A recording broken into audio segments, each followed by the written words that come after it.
So today we're going to talk to you about models for scalable integrated employment outcomes using Microsoft and the city of Seattle as case studies.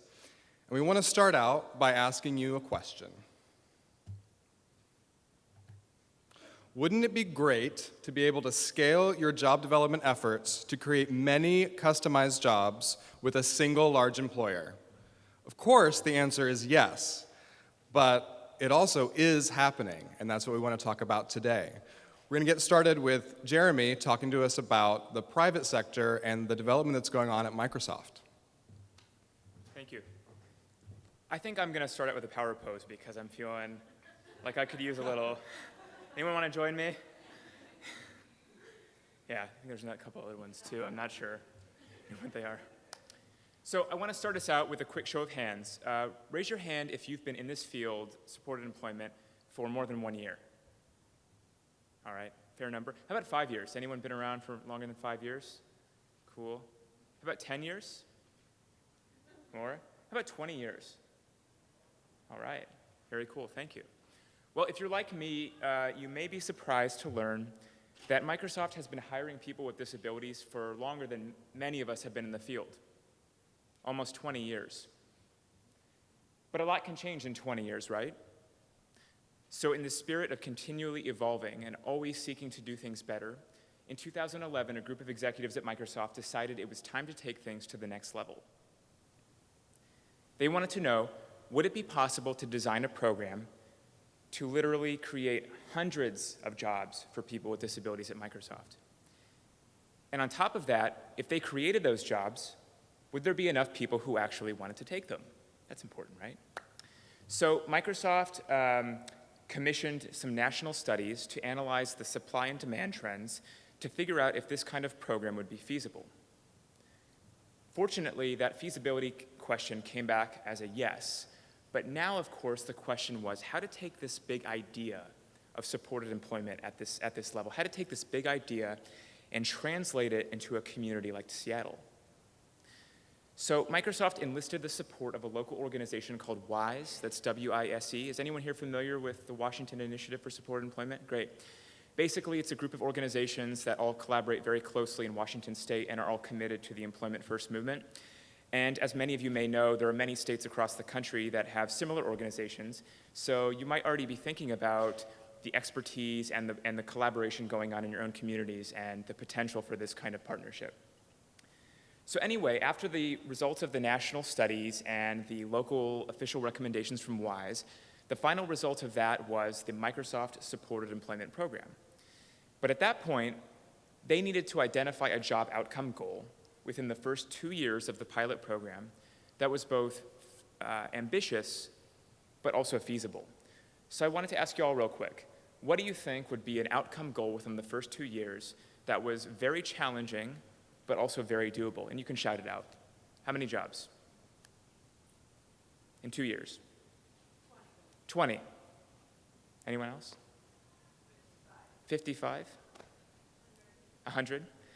All great guesses, but Microsoft decided on 200 jobs within the first 2 years of the program, and I think that's a pretty good place to start. So let's fast forward a little bit to where we are today. Over the past year, Microsoft has been able to create 78 jobs on its campus.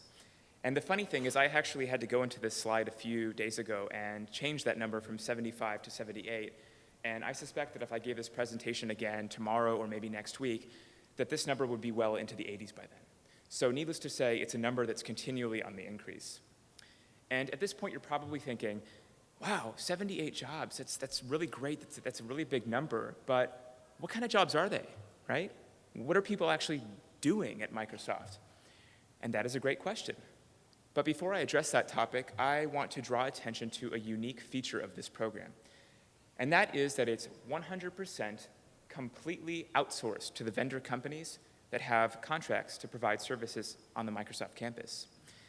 Microsoft will cater the occasional event, provide sandwiches and finger foods, things like that, and they provide meeting space for things to take place. But other than that, they don't spend a single dime on this program. A single dime. I was very surprised by that. In fact, Microsoft doesn't really have any discretion at all over who gets hired to fill those jobs. and what they actually do. Instead, Microsoft envisions itself as a catalyst to help connect the vendor companies who are actually doing the hiring and driving the process with the agencies like ProVail and the qualified candidates who want to work on the campus. There are quite literally hundreds and hundreds of vendors that have contracts at Microsoft, and so I couldn't list them all. But there are a handful of major vendors that have been absolutely instrumental to the success of the program so far.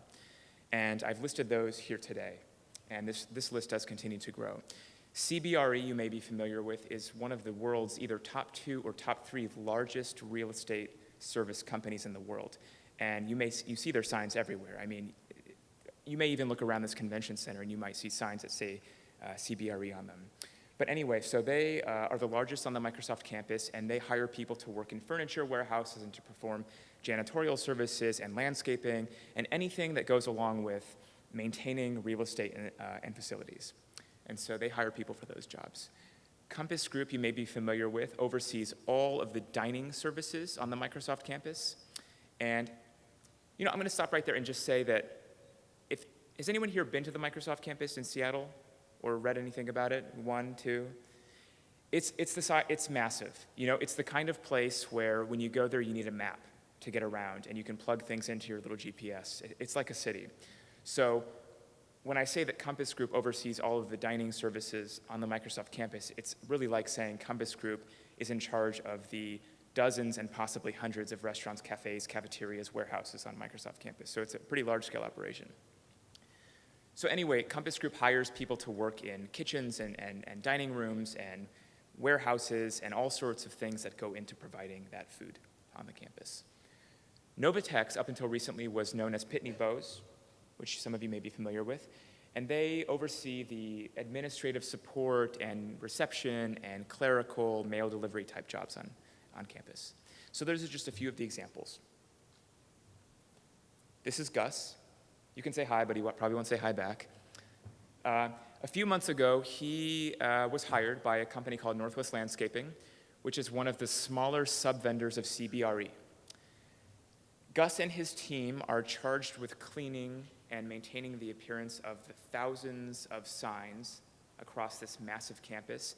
And on top of that, they are also ambassadors on campus for visitors who are looking for specific buildings and events and programs and things of that sort. Gus was hired right out of his high school transition program, which to me is great because it means there was absolutely no gap in between high school services, transition services, and job services. And as many of us know, that's going to be taking more and more hold in the future.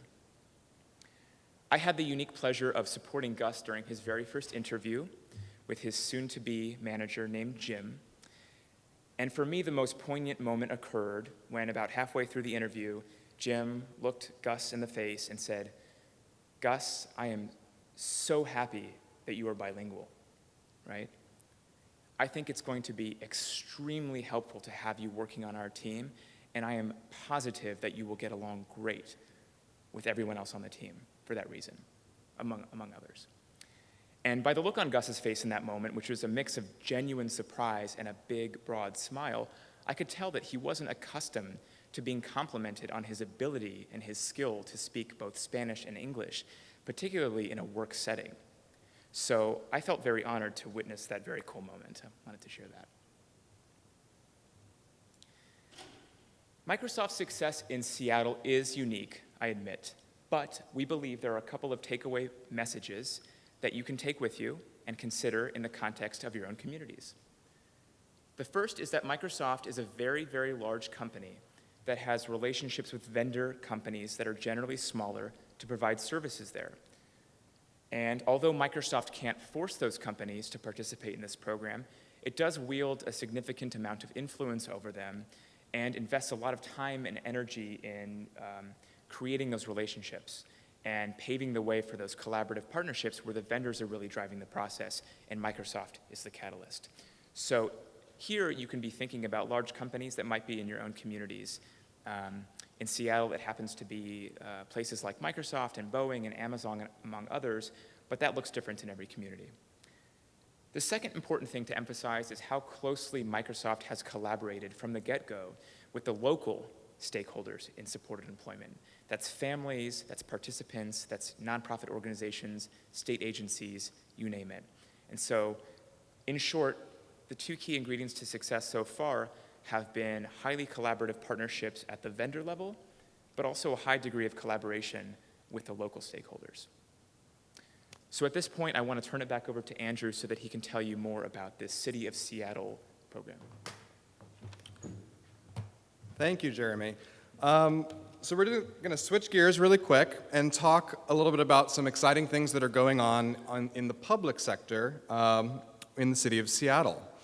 So the effort that's going on in the City of Seattle began in 1998 with a grant that was through DVR and was administered through one of the private supported employment vendors in the community that essentially embedded a job developer in city government. This job developer got buy-in from support from the city council and went about the task of developing the first jobs in this program.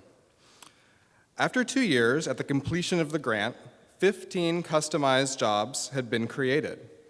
This individual continued the effort over the next 10 years, and in 2012 approached the city council once more to create 50 additional supported employment positions within the city to continue the effort and take it to the next level. One of a new element that was introduced at this time was that they allowed the community vendors into the departments to begin developing the jobs and customizing them on an individualized basis. So presently in the City of Seattle, there are 85 supported employees, and that number continues to go up. And as individuals with higher support needs and more customized positions begin to sort of take hold in the city, the current landscape of these jobs is that 80% of them are in an office setting. So we're all familiar with what some of these tasks look like. They're copying, scanning, archiving documents, data entry.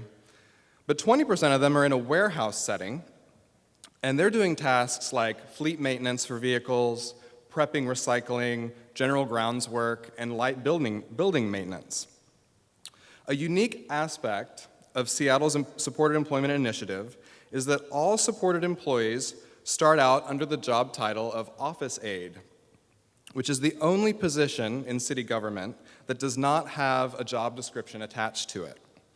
What this allows for job developers to do is to customize positions that are based on the skills of the individual and the needs of the department and sort of piecemeal the job description together. It gives us a lot of freedom, and it's really invaluable. This is Mike. Hello, Mike. Mike works for the Seattle Fire Department, and he loves, loves, loves his job.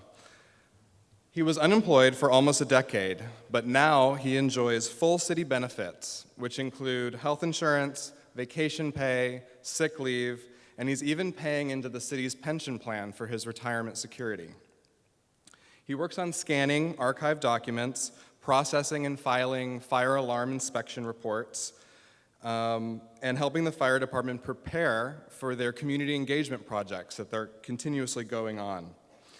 He just celebrated his 1-year anniversary with the fire department back in April, and he continuously asserts that he plans to stay with the department until he retires as an old man.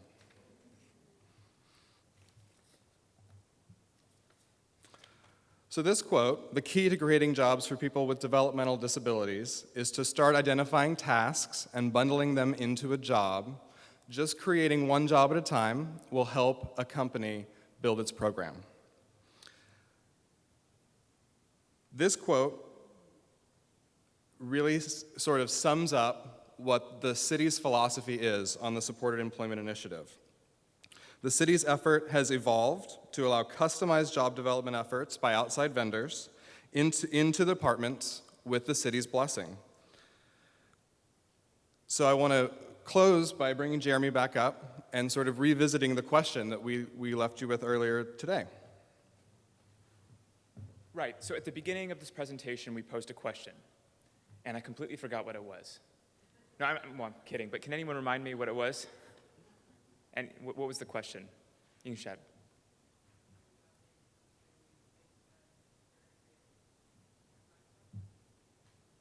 Create. Yeah, that's it, kind of in the right direction. So is it possible to create a lot of jobs in a single employer, whether it's a private business like Microsoft or whether it's a public entity like the city? And intuitively, we all know the answer is yes, and we knew that before we even started talking. But the question is what to do next. You know, what do we take away from this? And so what we're hoping to do over the course of this talk is to inspire a little bit of confidence and to fire up a little bit of your inspiration to be asking the tough questions and to be considering things like this. So something you can take with you today are these two questions and take some time to think about them and bring them back to your communities. The first is think about your community's largest private employer. And the answer may be obvious or it may not be so obvious. And think about the potential for partnership there. Is this a large company that utilizes vendor contracts, or are they providing these services themselves? So this is something you can consider. It's also good to think about an elected official or group of officials, or even a city council that could jumpstart a conversation with you about this topic. Perhaps you have a connection to an elected official that you can speak with, or perhaps you know of an elected official who has a personal connection to this field or to the disability field. So these are a couple of things that you can think about moving forward, and please stick around afterward. We love to answer questions and talk with you more, and also feel free to stay in touch with us over the course of time. Thank you very much, and go forth and be scalable.